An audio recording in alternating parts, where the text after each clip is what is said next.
What's going on, everybody? I am here to do a review for Mission Impossible Dead Reckoning Part 1. This is probably one of the most anticipated movies I want to see not only all summer but all year. As a person who is a fan of the Mission Impossible movies pretty much since the beginning, going back to the 90s, this one of course did not disappoint, just like the other ones, pretty much held up in a very high regard.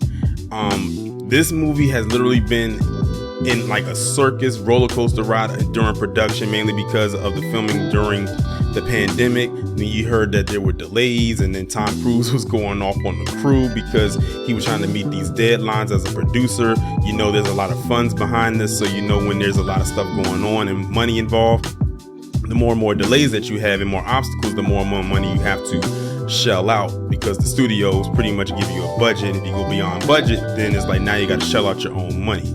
So I can understand why he was very upset about that, but it actually paid off in the end because this movie was absolutely phenomenal. So basically, Mission Impossible Dead Reckoning Part 1 is basically about Ethan Hunt, of course, still continuing doing his missions, but this mission right here is a little bit different compared to the other ones that he's done in the past, mainly because of an entity, and ironically I say an entity, and the enemy that he's going up against happens to either be possibly human or possibly AI. So I saw what direction that they're heading with this.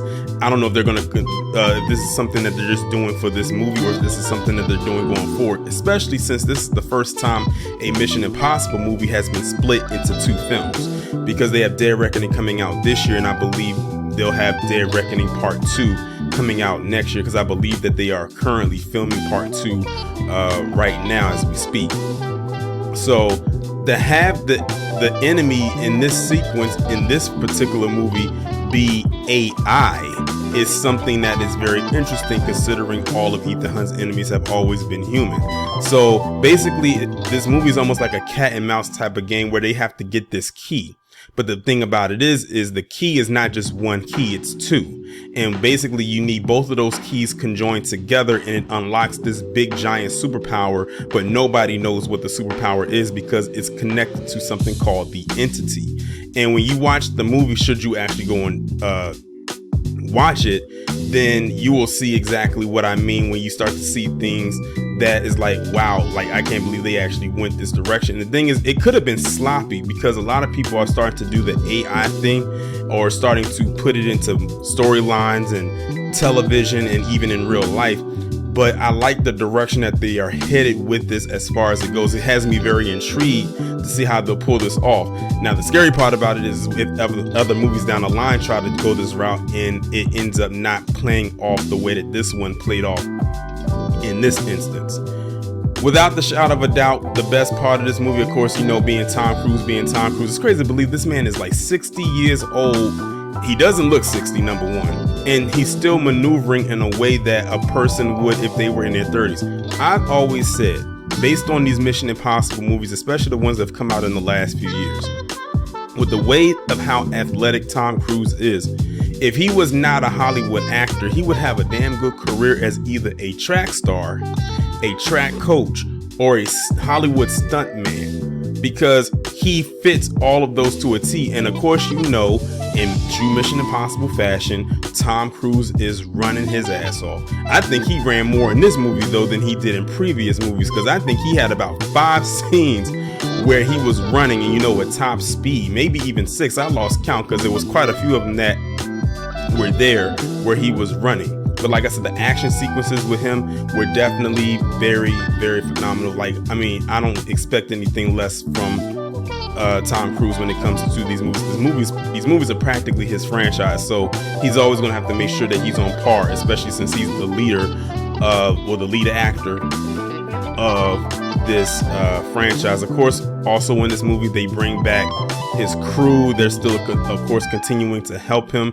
And like I said, because they're dealing with AI in this one, they're also working with, because of dealing with AI, they're dealing with a technology working against them. So imagine you are dealing with a possible human as a villain and AI as a villain, and they're working together. And it's like, it's it's the craziest thing of how all of that can happen. But it's scary too, because it's like it's giving you a kind of eye-opener type of thing of what if AI did what we saw in this movie. What if AI actually did this, as far as like hacking something, you know, sending you on the wrong mission, sending you in the wrong direction, having you see things that are not there, that look like it's visibly there to the naked eye, but then it turns out that it's not there. So it's a lot of that going on in here, but you still don't know what the entity is.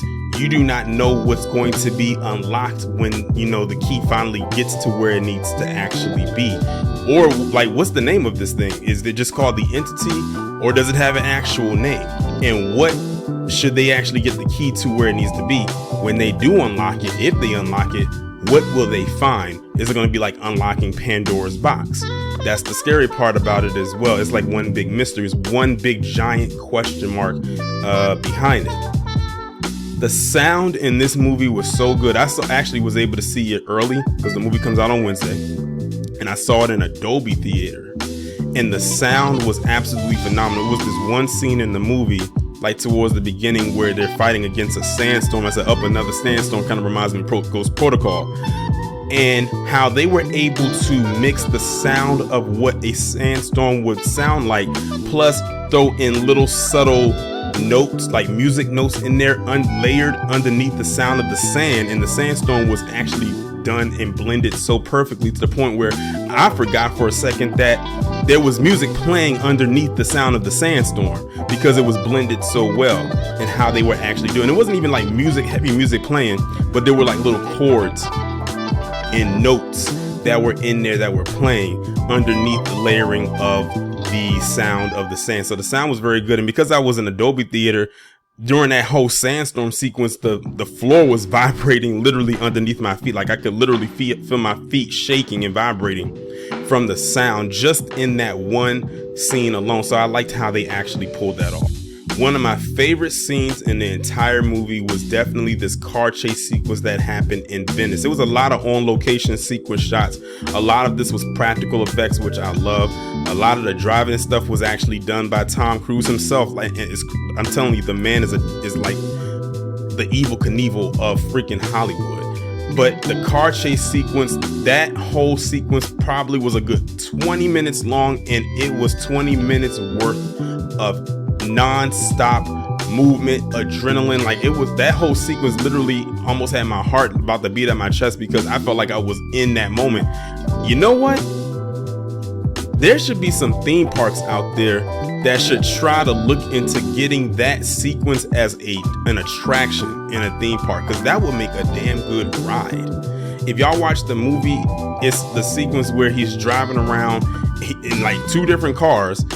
One is disabled, then he goes to a smart car, which is this little small bug-like Fiat, and he and this new character named Grace literally are driving, and they're handcuffed to each other, and he has to drive with one hand while she's crossed over like this. Like, if you see the movie, you'll actually see it, but the way that they maneuver in the streets like that would be a dope ride that I would actually travel if it was a little far away just to get on it, because that was one big adrenaline rush just in that one scene right there in this compact yellow bug Fiat, just driving around the streets to get away from the bad guys, get away from the enemies.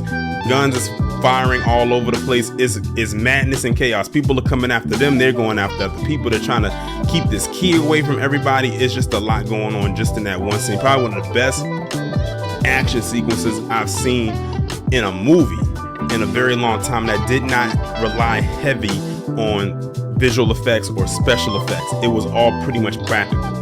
Another sequence that I liked, of course, was the train sequence. You know, them fighting on the train, fighting in the train, fighting on top of the train, like going under the tunnel, all types of stuff, all types of different maneuvering, having to get off the train as the train is falling off the track because it got blown up. And like, that whole sequence was crazy. I think that was one of the few scenes where CGI was used in there. It was a part where the where the train is maneuvering up and down and they float up and then they fall down due to gravity. I think that was where CGI was probably used the most, as far as like the dining sets, like the plates and the glasses, the napkins, and all types of stuff like that. And that was probably the only part that I saw in the movie that was CGI, and it actually worked for that scene. But you can tell it was CGI because it would kind of been kind of hard to actually get that to be very practical without there being the risk of too many injuries.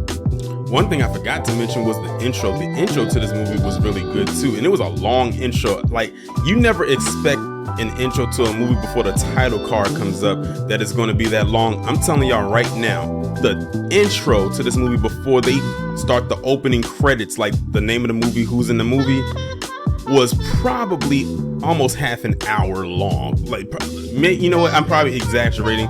It was probably about a good 15 to 20 minutes long. I've never seen an intro be like that. Like, maybe they're doing a thing where they don't put everything until the end of the movie, like some movies do. They'll show like the title of the movie, the people who was in the movie at the end. But no, they actually showed it after a particular scene that happened. It actually kind of showed the scene in the trailers, but you don't know what leads up to that and what happens after that. So that it's a whole long, like 20-minute opening sequence before the title comes up and they start listing all the actors. And then what I liked about it too is they started showing flash cuts of different scenes that were coming up in the movie. But the thing is, it's not so much of a spoiler because you don't know how the scenes intertwine with each other or how they connect and what leads up to that and why. So when you see it, by the time it happens, you probably would have forgot that you saw it in the little cuts that they did in the opening sequence. So I thought that was actually pretty genius.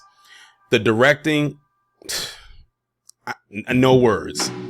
The directing was great. The camera work, again, going back to that chase sequence, that was some of the best camera work I've ever seen in a movie, and how they was able to shoot all of that.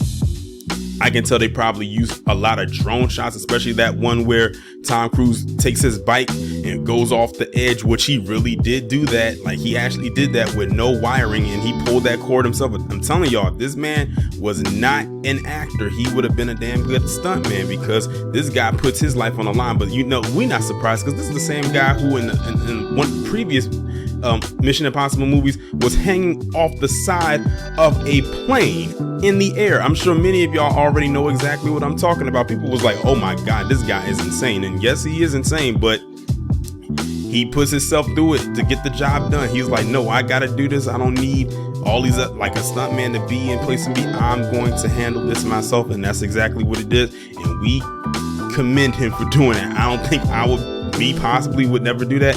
The closest I've ever done something like that was on my 25th birthday back in 2014 when I went skydiving. That's as much parachuting as it's going to be for me. This guy, on the other hand, want to drive off of cliffs and do dives and all kinds of stuff off of mountains. I can't do it. He can have that. All in all, this movie was really good. I had a really good time with this movie. This is probably, I won't say it's going to be in the top 5 like I've already put like Across the Spider-Verse, like locked in my top 5, but it's definitely is so far in my top 10 movies that I've seen so far this year. I really did enjoy this movie. It's definitely the second best movie that I've seen so far this summer. Maybe it's somewhere in the 3 as far as if you want to include Guardians of the Galaxy Volume 3, because I definitely enjoyed that.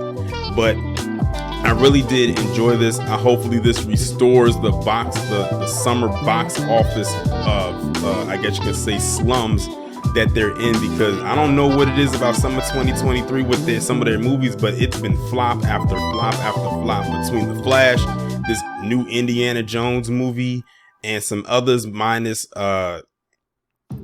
Across the Spider-Verse and Guardians of the Galaxy Volume 3. It's been kind of slumming, for summer 2023. And I think maybe it's just because it's like stuff is happening so fast, but I really did enjoy this movie. This movie was great. I have a feeling this movie is going to be a huge box office success, and it's smarter than to release it on a Wednesday instead of on a Friday. So they have Wednesday all the way, Thursday, Friday, Saturday, and Sunday to recoup all the money that they want. They had the early screening on Monday, which is the one I saw, so they're getting money off of that as well. So I have a feeling this movie is going to be phenomenal. But I think all the Mission Impossible movies have been successful. I don't think I've seen one that was a flop. But then again, I didn't start watching them in the theaters until Ghost Protocol. But I have seen the other ones prior to that. But y'all let me know what y'all think about this down in the comments below. Is this a movie that you would go and check out? Are you a fan of the Mission Impossible movies? Let me know down in the comments. I will talk to you all in the next one.